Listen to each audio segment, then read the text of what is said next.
Hello दोस्तों, मैं आप सभी को मेरे चैनल एनिमे स्टोरी एक्सप्लेन पर वेलकम करता हूं। प्रीवियस एपिसोड में हमने देखा था ओरोचिमारू और वो दोनों पांचों होकागे के पास पहुंचते हैं। तो अब टाइम है इसके अगले एपिसोड को एक्सप्लेन करने का। लेकिन उससे पहले अगर हो सके तो डिस्क्रिप्शन पर मेरे ऑफिशियल और पर्सनल दोनों इंस्टाग्राम अकाउंट के लिंक है, तो अगर मन करे तो प्लीज फॉलो कर देना। चलो अब बिना कोई समय गवाए इस एपिसोड को शुरू करते हैं। Now start the intro.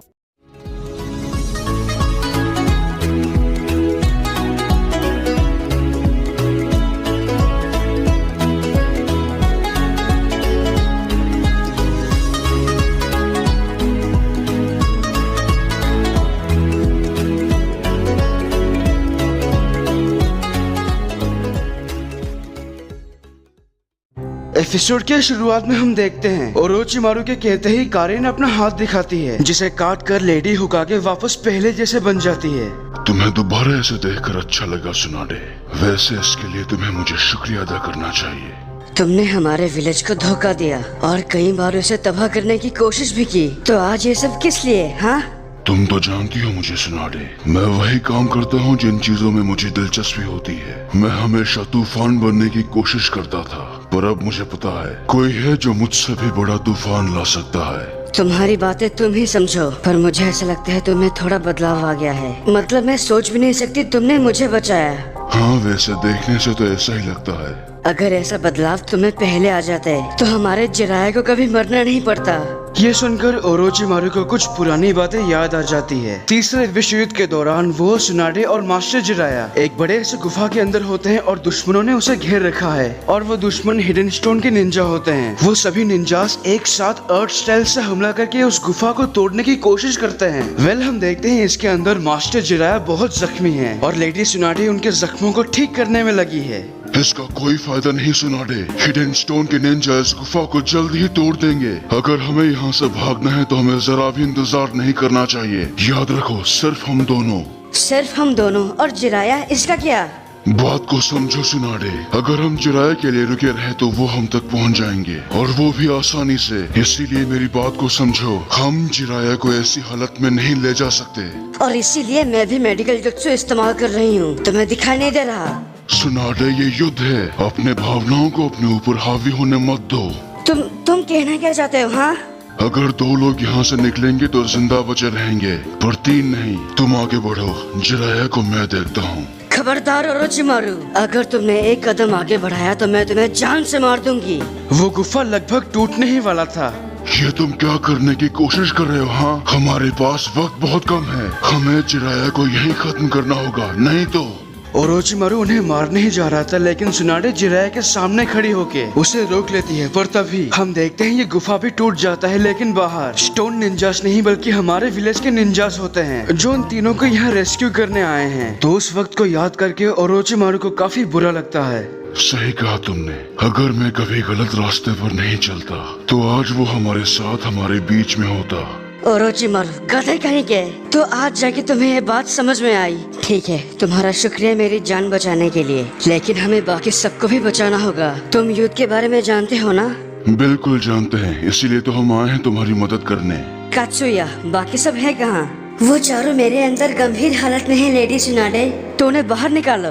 तो बाकी चारों को ठीक करने के बाद कात्सुया उनको युद्ध के बारे में सारी जानकारी देती है। तो 10 टेल बीस्ट जिंदा हो चुका है, हमें वहाँ जल्दी पहुँचना होगा। मैं अपने सैंड के मदद से आप सबको पूरी रफ्तार से वहाँ ले जाऊंगा। युद्ध के बारे में तुम मुझे और जानकारी दे सकते हो क्या? रास्ते में जाते वक्त पूछ लेना रहेगा आगे। तो हम रुके क्यों हैं? अब चलो, देर किस बात की? और इसी के साथ हमारे पांचों का आगे वहाँ से निकलते हैं। तभी दूसरे डायमेंशन में हम देखते हैं ककाशी सेंसे ओबिटो को समझा के थक चुके हैं, पर ओबिटो तो अब क्या कहे। एक बात तो पक्की है, मैं चाहे तुम्हें कितना भी समझाऊं, तुम बदलोगे नहीं। इसीलिए अभी जो मैं तुम्हें दे सकता हूँ वो है सिर्फ मौत। ऐसा है? ये बात तुम्हें बहुत पहले कहनी चाहिए थी ककाशी। अब मैं भी तुम्हें वही दूंगा। चलो आ जाओ। और इसी के साथ इस सीजन का सबसे एपिक बैटल शुरू होती है यहीं पर। हैंड टू हैंड कॉम्बैट में दोनों किसी से कम नहीं, बस इसे दिखाने के चक्कर में कॉपीराइट ना आ जाए। लेकिन शुरुआत में ओबिटो ककाशी सेंसे पर थोड़ा भारी पड़ता है और इसी बीच वो उन पर फायर स्टाइल से हमला करता है, लेकिन सेंसे मड वॉल से खुद को बचाते हैं। उसके बाद ओबिटो एक जोरदार लात मार के वो रॉड घुसाने ही वाला था, तब ककाशी सेंसे का एक क्लोन उसे ये करने से रोक लेता है और वो क्लोन एक लाइटनिंग क्लोन है, जिस वजह से ओबिटो को 440 वोल्ट का झटका लेके उसकी नानी याद आ जाती है और इसी से उसका ध्यान भटकते ही ककाशी सेंसे एक जोरदार लात मारते हैं, जिससे वो घसीटते हुए दूर गिरता है। फिर उसके बाद दोनों आखिरी बार एक दूसरे की तरफ हमला करते हैं, जिससे ओबिटो उस रॉड को ककाशी सेंसे के सीने में घुसाता है और ककाशी सेंसे लाइटनिंग ब्लेड से उसके पेट में छेद कर देते हैं। और ये वो वक्त है जब ओबिटो की बैंड बज जाती है। इसका मतलब ककाशी सेंसे से एक शर्मनाक और दर्दनाक हार। तुम हार गए ओबिटो, तुम मुझे कभी हरा ही नहीं सकते, ना पहले ना अब। और अब लगता है तुम्हें समझ में आ गया होगा, तुम इस महायुद्ध को नहीं जीत सकते। तुम ये लड़ाई जीत गए ककाशी, लेकिन युद्ध मैं जीतूंगा। मेरा मकसद पूरा होके रहेगा। और इसी के साथ ओबिटो यहाँ से गायब और वो सीधा टपकता है 10 टेल बीस्ट के ऊपर। यहाँ मादरा हाशिरामा के सारे क्लोन्स को हरा चुका है और जब वो दूर से ओबिटो को ऐसे हालत में देखता है, तुम्हें इतनी बुरी हालत में देखूंगा मैंने कभी सोचा नहीं था ओबिटो, पर ऐसा लगता है अब तुम मेरे किसी काम के नहीं। मैं हाशिरामा से जिंचुरी की बनने से पहले दो हाथ करना चाहता था, लेकिन लगता है अब मेरे पास कोई रास्ता नहीं। वक्त आ गया है रीने रिबर्थ से मुझे वापस जिंदा करने का।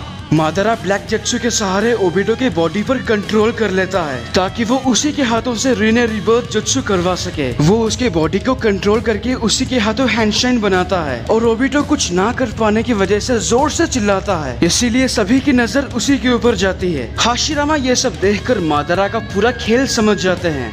वो जो कोई भी है वो मादरा के काबू में है। क्या मादरा 6 पथों का प्रतिबंधित जुत्सु करने की तैयारी में है? क्या वो रीने रिबर्थ जुत्सु करने जा रहा है? यानी इसका मतलब मादरा खुद को पूरी तरह से जिंदा कर देगा। अगर ये हो गया तो बहुत बड़ी मुसीबत आ जाएगी, हम उसे ये नहीं करने दे सकते। बैरियर की वजह से वो अपने जगह से हट नहीं सकते, इसीलिए वो अपने 5 क्लोन को वहाँ भेजते हैं ताकि वो मादरा को वो करने से रोक सके। यहाँ ओबिटो धीरे धीरे बदलने लगता है। ये देखकर सास्के उसे मारने के लिए आगे बढ़ता है। एक तरफ हाशिरामा मतलब उसके 5 क्लोन मादरा को रोकने जा रहे थे और एक तरफ सास्के ओबिटो की ओर, लेकिन सास्के उस तक पहुँचने से पहले मिनाटो वहाँ पहुँचकर ओबिटो पर एक बहुत ही घातक हमला करता है, जिससे वो धड़ाम से गिरता है और इसी कारण मादरा भी रीने रिबर्थ से खुद को जिंदा करने में नाकाम। वो 5 क्लोन जब उसके पास पहुंचते हैं, मादरा मैं तुम्हें हाशिरामा, तुम्हें इस बात का बहुत डर है ना कहीं मैं फिर से जिंदा ना हो जाऊं? तुम मुझसे इतना डरते हुए देखकर मुझे अच्छा लगा।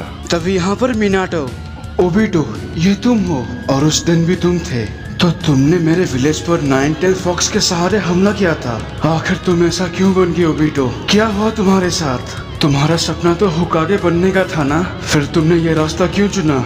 इसकी हालत देखकर लगता है ये दोबारा खड़ा नहीं हो पाएगा। अब बस हमें मादरा उचिहा को सील करना है किसी भी तरह, फिर इसके बाद ये सब नौटंकी हमेशा हमेशा के लिए खत्म। मजा तो अब आ रहा है मुझे, अभी तो तुम्हें बहुत कुछ देखना बाकी है मेरे गद्दार दोस्त। ये सुनते ही वो दोनों हैरान। तभी ओबिटो पूरे 10 टेल बीस्ट को अपने अंदर ऑब्जर्व कर लेता है, पर नारुतो, सास्के और मिनाटो दोनों को बचा लेता है। ओबिटो 10 टेल को पूरी तरह ऑब्जर्व करने के बाद कुछ इस तरह से अजीब दिखता है। वो देखा तुमने नारुतो, वो पूरी तरह से बदल गया। आखिर ये सब हो क्या रहा है, कुछ समझ में नहीं आ रहा।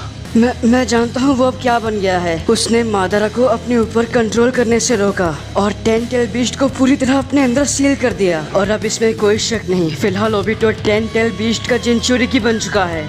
10 टेल बीस्ट का जिंचुरिकी? नारुतो ये तुम कैसे कह सकते हो? क्योंकि 10 टेल बीस्ट अब उसके अंदर सील हो चुका है। आखिर क्या है ये? हम चाहे जितना भी कोशिश करें हालात पहले से काफी बिगड़ते जा रहे हैं। अब ये मत कहना ये उसका फाइनल फॉर्म है। नहीं गधे, इसे समझना थोड़ा मुश्किल है, पर ये वो नहीं जो तुम समझ रहे हो। ऐसा लगता है 10 टेल बीस्ट अब एक जिंचुरिकी बन गया है, और वो भी अपने फाइनल फॉर्म में आने से पहले। टेन टेल बीस्ट को अचानक से इस तरह गायब देखकर सभी निंजास हैरान। ओबिटो अब कितना ताकतवर हो चुका है कोई भी नहीं जानता। तभी हम देखते हैं वो पूरे बैरियर को अपने चाकरा से खींचकर अपने अंदर समा लेता है। तब फाइनली तीनों होकागे उसका सामना करने यहाँ आता है और मादारा सारी चीजों को दूर से देख रहा होता है। इन होकागे को रहम की भीख मांगते हुए देखने में मजा तो आएगा, लेकिन अपने आप को जिंदा करने के लिए पता नहीं मुझे और कितना इंतजार करना पड़ेगा। फिलहाल अब ओबिटो मेरे हिसाब से नहीं चल रहा, पर यह भी सच है कि वो 6 पथों के महर्षि की तरह ताकतवर बन चुका है। अब इस संसार में ऐसा कोई नहीं जो उसे हरा सके, खुद मैं भी नहीं। मैं अपना हुक्म का निकालने से पहले ओबिटो को लीड करने नहीं दे सकता। वो अब बस एक खतरा है और कुछ नहीं। यहाँ पर हम देखते हैं एक बात तो हमें समझना होगा, ओबिटो टेन टेल बीस्ट को अपने अंदर सील करने के बाद से, मतलब जिंचुरिकी बनने के बाद से वो अपने कंट्रोल में नहीं है। मतलब वो क्या कर रहा है और आगे क्या करेगा उसे इसका कोई होश नहीं। लेकिन वो एक काले रंग का और बनाता है और उसी से एक ही बार में वो उन दोनों होकागे की कुछ ऐसी हालत कर देता है। और यहीं पर इस एपिसोड की एक्सप्लेनेशन खत्म होती है। अगर आपको ये वीडियो अच्छा लगा तो प्लीज लाइक और कमेंट कीजिए, और अगर आप मेरे चैनल पर नए हो तो इसे सब्सक्राइब करने के साथ उस बेल आइकॉन को भी दबा ही दो। तब तक के लिए खुश रहना, मैं मिलूंगा आपसे अगले वीडियो में। पीस।